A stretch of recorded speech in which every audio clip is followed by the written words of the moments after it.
ये कहानी एक ऐसे लड़के की है जो शहर शहर जाकर कबाड़ी का सामान लिया करता था। उसका नाम राजेश था। वो एक छोटे से घर में अपनी माँ, पापा और एक छोटे भाई के साथ रहता था। वो अपनी साइकिल पर कबाड़ी का सामान लाते रहता था।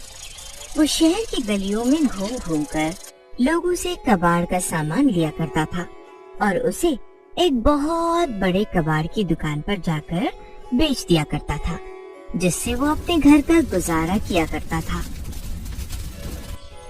उसका घर ऐसी जगह पर था जहाँ बिजली पानी की व्यवस्था नहीं थी और वहाँ के रास्ते पक्के नहीं थे। राजेश भी उन्हीं रास्तों से आया जाया करता था। एक दिन सुबह सुबह राजेश गलियों में कबाड़ लेने के लिए गया था। आज उसे काम में और दिन से ज्यादा फायदा हुआ था। शाम होने में समय था तो उसने सोचा कि अभी तो शाम होने में थोड़ा समय है तो मैं और इलाकों में चला जाता हूँ।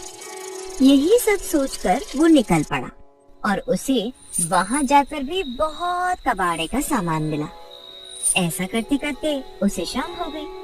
फिर उसने सोचा, अरे आज तो समय का पता ही नहीं लगा। मुझे घर पहुँचते पहुँचते आज तो पक्का रात हो जाएगी।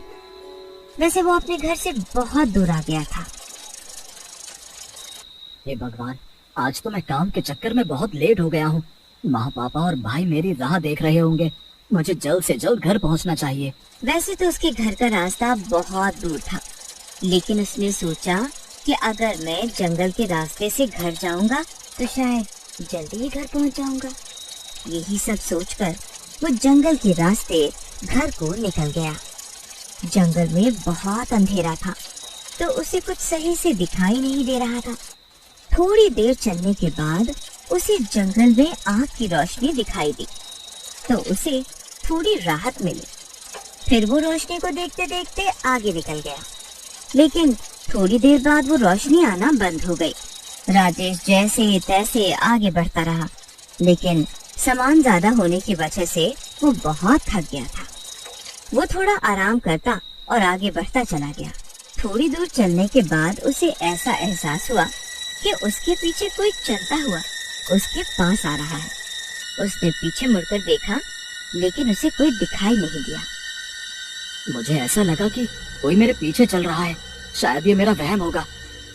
ऐसा कहकर फिर वो आगे की ओर निकल गया।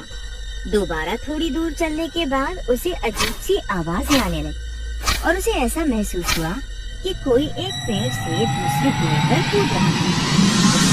उसने देखा, एक सफेद लंबे बालों वाली बुढ़िया डायन थी। उसे विश्वास नहीं हुआ, क्योंकि एक बुढ़िया औरत ऐसे कैसे कूद सकती है। एक बुढ़िया ऐसे कैसे पेड़ों पर कूद सकती है, वो भी इतने बड़े जंगल में? क्या करेगी?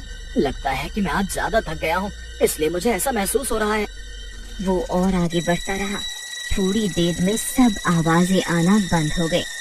उसे चलते चलते बहुत देर हो गई थी और उसकी साइकिल का वजन भी बढ़ता जा रहा था। अचानक उसने महसूस किया कि अरे ये क्या, मेरी साइकिल का वजन इतना बढ़ता क्यों जा रहा है? शायद मैं कुछ ज्यादा ही थक गया हूँ। यहाँ पर थोड़ा सा आराम कर लेता हूँ। उसने थोड़ी दूर पर साइकिल को खड़ा किया और आराम करने के लिए एक पेड़ के नीचे लेट गया। फिर वो थोड़ा सा आराम करके उठा और अपनी साइकिल के पास आने लगा तो उसने देखा कि एक बुढ़िया थी जो हवा में उड़ रही थी। वो डायन बहुत ही भयंकर थी। उसका चेहरा बहुत बदसूरत और काला था। उसकी एक लंबी सी नाक थी और उसके लंबे लंबे सफेद बाल, बड़े बड़े नाखून और उल्टे पैर थे। उसको देखकर राजेश के होश उड़ गए।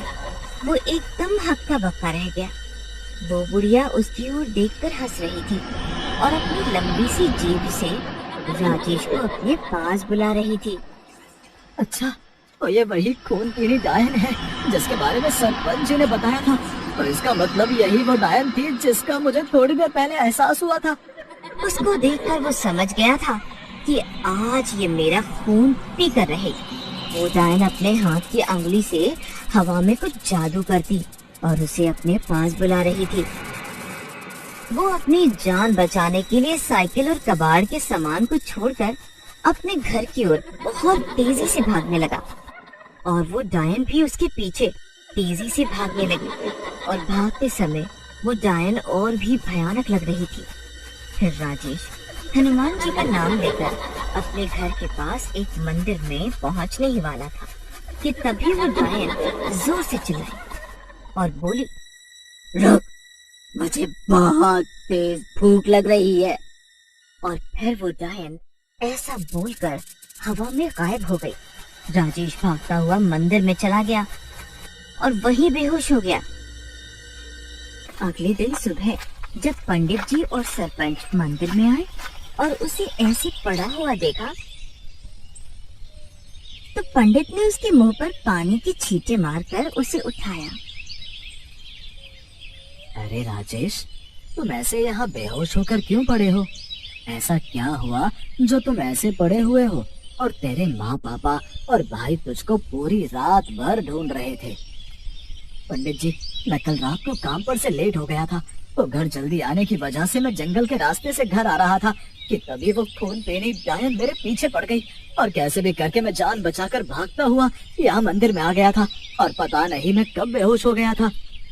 अरे तेरा दिमाग खराब था क्या जो तू उस खून पीने डायन के जंगल से गुजर कर आ गया?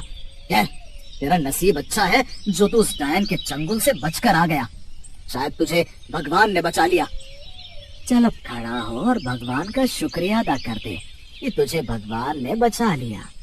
फिर राजेश ने खड़े होकर भगवान के आगे हाथ जोड़े और उनका शुक्रिया अदा किया।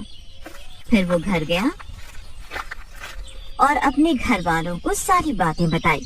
अगले दिन राजेश सब घर वालों और गांव वालों को लेकर उसी जंगल में अपनी साइकिल और कबाड़ का सामान लेने गया। वहां जाकर उन सब ने देखा कि उसकी साइकिल टूटी हुई पड़ी है और उसका कबाड़ का सामान इधर उधर पड़ा हुआ था। सब जान गए थे कि ये सब उस डायन ने ही किया है।